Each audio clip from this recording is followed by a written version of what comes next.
dream accomplished, but I'm not done yet. Stay tuned. Morant. Oh! A jawbreaker! My goodness! Ja Morant taking one out of the rafters. Nah, I'm fine in the West. You feel like you got that same joy right now that we used to seeing from you? No. It's reached a point where Ja Morant's career cannot continue in Memphis. I gotta say, watching that made me a little bit sad because Ja is such a fun player to watch at his best, and this has just been tough. It's his 7th season in the league. It's all been in Memphis, and he's already one of the best players in Grizzlies history, right? He ranks first all-time in points per game, in 30-point games. He also has the 2nd most assists per game for the franchise all-time. But this is a very different Ja Morant that we're seeing right now. And Shams, you reported last week that for the first time, the Grizzlies, they are open to moving on from Ja Morant. So what does this look like now? Look, this is potentially the beginning of Ja Morant's exit in Memphis. And from my understanding, Miami, Sacramento, multiple other teams have a level of interest and are pursuing Ja Morant. Rival executives have told me that the Grizzlies are seeking young players and draft picks in any potential deal that involves Ja Morant. He's under contract, though, through 2028. So there's significant team control here that the Grizzlies still do have. So unlike Trae Young, who had a player option for next year, there's not that level of urgency. But clearly, could both sides be better off with a fresh start for teams like Miami or Sacramento or other interested teams around the league, for them to get potentially a tantalizing player like Ja Morant? We know about the injuries. We know about the off-court issues. But it was pretty interesting news for several teams on Friday that the Grizzlies, for the first time since Ja Morant was drafted number 2 overall in 2019, they are open and entertaining offers to move him. So the Grizzlies practiced today in Berlin, where they're there to play the Magic for a game this week. Ja did not speak to the media. He has not spoken to the media since these reports became public. I will say, in talking to executives around the league, I just have to report that I don't think Ja's value is very high right now. He is having a terrible shooting season, and as he has gone farther in his career and has dealt with injuries, he is driven to the basket less and less and shot more and more. And the more he shoots, the less his efficiency is. So that doesn't mean that he can't go back to being the dynamic player that he was before some of the injuries. But right now, if you're looking at interest in Ja Morant, you're looking at buying low. And that's what I suspect the type of offers the Grizzlies are going to get. Well, what is the player? Who is the player, Shump, that a potential team would be getting in Ja Morant? Well, right now, the player that you're getting is a thinking Ja. Right now, Ja's in a prove-it mode, and he's never faced that in his career, right? You come in, you already got the team playing behind you. You're playing athletic. If you see right here, you see his kill zone. You see where he's got to get to. He's not going to settle. He's going to make sure that you have to cleanse, get out the lane, and he's going to get in there and do what he does best. When you see him this year, a lot of times people are sagging off him, which we knew that would come. He's such a headache if you have to deal with him going downhill. But you see him settling for these jump shots that he doesn't normally settle for. He usually goes against the traffic, gets off 1 or 2 legs, and he figures it out in the air. Right now, he's settling for that to show people that he can shoot. Yeah. He's settling for that to show, like, I'm adding to my game. And I think that when he gets into that Heat uniform, he's going to be able that right in there. to play a little, have a little fun and play free. So Aman says when he gets into a Heat uniform. This is where I have to say, Mr. Marks, is that possible? Could we see Ja in a Heat uniform? Ask and you shall receive here. I think, listen, Sham said Ja Morant's got 2 more years after this, $39 million. Terry Rozier is going to be the player to watch when we get closer to this deadline. Remember, Miami could have waived him last week and saved some money.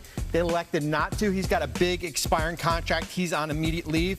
And then if you're looking to try to buy low, a player like Davion Mitchell to make the money work, he's got another year left. They still have some picks down here, 2029, and if we add that in there, that certainly works as far as for a Ja Morant trade. Now, the question for Miami, you still have Tyler Hero and Norman Powell. How does Ja Morant fit? Right. But if you're the Heat and you can get a player like that and try to buy low, that's the direction you would want to go toward. Well, the Heat, they're running an even more extreme version of the Grizzlies offense, right, under Taylor Jenkins, that Ja was not a huge fan of, Brian. So I'm curious if that would factor in at all here. I'm sure it would factor in, but I'm sure if you felt comfortable about the price, you would sort of figure it out later. But that would be something that would have to be discussed. The Heat have set their entire organization up to play the way that Ja didn't want to play a year ago in Memphis. Okay, well, that is the Ja Morant Then front. we just need to, let's all go to Prime sit down, have some steak, have some wine. We figure out how we gonna play this year. There is nothing that a good filet mignon cannot solve here. South Beach, baby. Shams, let's get to some more news here, because this afternoon you reported that the Maverick star, Anthony Davis,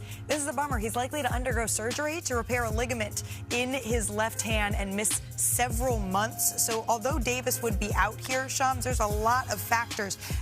Can you first of all explain what we're looking at in terms of Anthony Davis's absence here?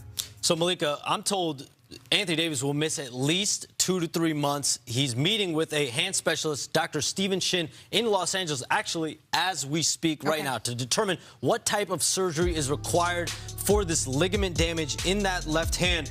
But for all intents and purposes, his season in Dallas this year is over because of the Mavericks' direction, where they're at in the season overall. But you know what's been an interesting wrinkle, even after this ligament damage was revealed on Friday, is sources tell me the Mavericks have actually started renewed conversations with multiple teams that are interested in Anthony Davis. These are teams that feel like, okay, maybe Anthony Davis has a chance to return during the playoffs and also could have a long-term future with said team the next 2 to 4 years. And so, listen, the cost is going to be lower than it was a month ago before he had this injury. He had a groin late December on Christmas Day.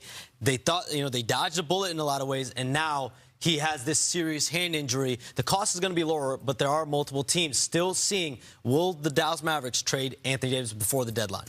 With all due respect to a guy who's going to be a Hall of Famer and a champion and a multi-time Olympic champion, again, I will tell you that talking to people around the league, the value here for Anthony Davis is very low. We're talking about a guy who's got injury problems, is in his mid-30s, and is owed $120 million over the next 2 years. And the reality is, this is probably going to be a restructuring or tank situation for the Mavericks, and they are a second apron team next year, Bobby Marks, and that means they have to get off of money, which means when people negotiate, they know that that's going to be the case. And so, while this is still a player that a year ago was traded for Luka Doncic, it's a player whose value is just not the same 12 months later. Oh, and that's the reason why, if you're Dallas right now, you're trying to target a team like Atlanta, who's got some of these expiring contracts. Remember, the Trae Young trade gave them a financial runway for next year. You remove that money.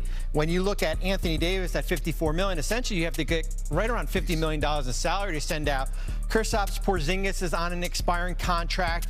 You look at a player like Luke Kennard is on an expiring contract. You cannot add Corey Kispert because he was just traded for. Where else can you find money? Is sending your former first-round pick Zachary Richey, is that too rich to send out $50 million here? And a deal like that works, and we're not even talking about draft picks. If the Mavericks just want to try to get off his money, that's the angle you're going at. But if you're Atlanta, where are you 3 months from now? Are you a play-in team? Are you out of the playoffs? Can you wait towards then? Big question for the Hawks if that's who they want to pursue. Well, I think that we can say what we want about him being Mr. Glass. I totally understand AD gets hurt a lot. I totally get that. I was a guy, being a Chicago guy, I'm biased for Chicago guys, but I had to play in a role where you want me to play up until the point that I'm hurt, because if I'm doing so and I'm affecting the game in the right way, the Cavs are going to win in that situation. So I had to deal with injuries, but I also had to run through screens in a terrible way. Like, I kind of knew at some point I'm going to have some nicks and bruises, whatever.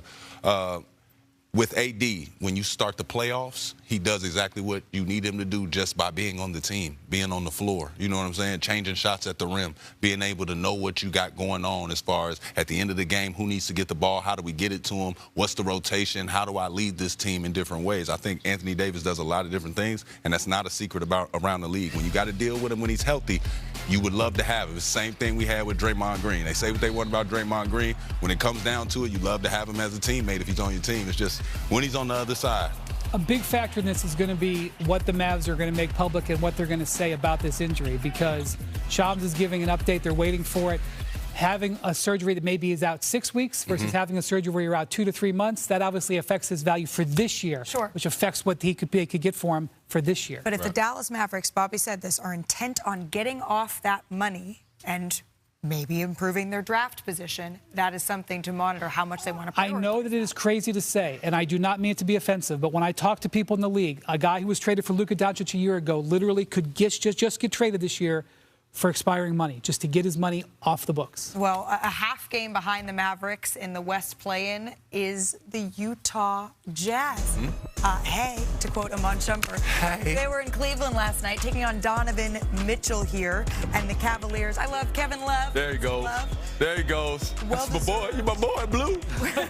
You're my boy, Blue. Well-deserved standing ovation there. But mean Nurkic in the background there? Show. George gets a handoff, pulls up for three here. Amon, next Jazz possession. George once again brings it up.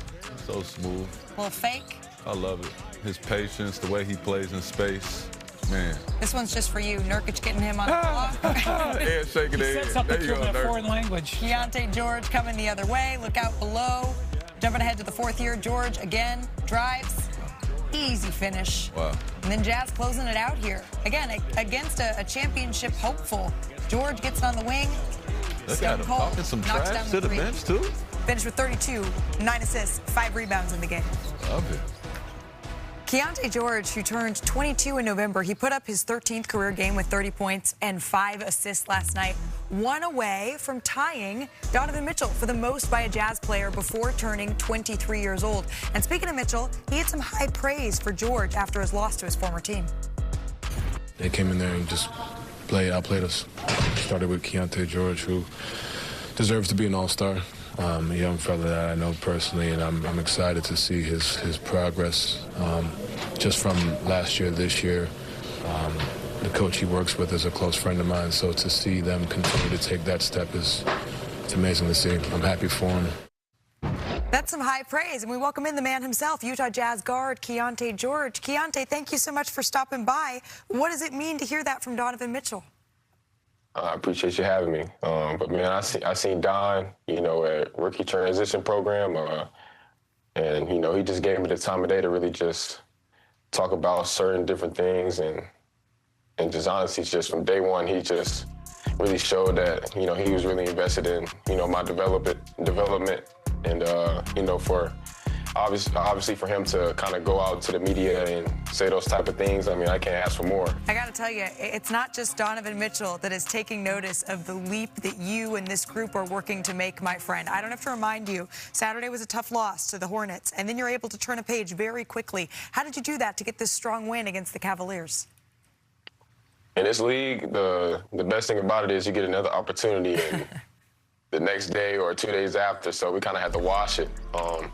But, having that group out there, we just had to understand that we had to compete. We knew that Cleveland team, they're really good on the other end. And so for us, we just had to play, great ball for 48 minutes. And that's what we did. That's what we did, last night. You've had such an interesting young career here, Keontae, right? You earn all rookie honors your first year in the league. And then your sophomore season, you struggle a little bit. And you get to have an exit interview, right, with Will Hardy, fresh off of last season. And that was a tough meeting, right? How would you characterize what he said to you and how it impacted you? Yeah, I would just put it in the category as, tough love. At the end of the day, he's going to tell me the truth because he wants the best for me. He wants the best for everybody in this group. So, I just categorize it as tough love. He was real brutal. And for me, I've said it before, like, that was one of my first, I like to call it tough conversations. You got to be able to have, tough conversations to, really take your game to another level. And, that conversation was one of those tough conversations. And it was, obviously, it was for the greater good. Yeah, I mean, tough conversation. There's one thing to say tough. It's another thing to say, hey, I'm not sure you deserve to have a contract extension. But then we just showed the numbers that how you rebounded from that this season. And it's been tremendous to watch. It's been one of the bright spots for the Utah Jazz this year, along with your relationship growing with Lauri Markkanen. Hey, I know I only have you for a couple of minutes here. I want to get to some fun things before I let you go. You are quite the chef that you maybe make the second best burger, according to Will Hardy, on the Utah Jazz. Yeah, I can forgive Will for giving me second place in that one. But, yeah, a little competition. I got a little bit of something in the kitchen. There you go, a little something in the kitchen. I appreciate that. The Jazz, they had a burger-making competition, and it was you that came in second with the smash burger technique. Oh, for sure, yeah, 2 patty smash burger. There you go. Oh, well, you know what? I think we might need to do an NBA Today version where we are the judges here, because Kendrick Perkins, I think, is probably going to be a pretty good judge of that. Keontae, thank you so much for stopping by NBA Today. We appreciate the time. I appreciate you. Thank you.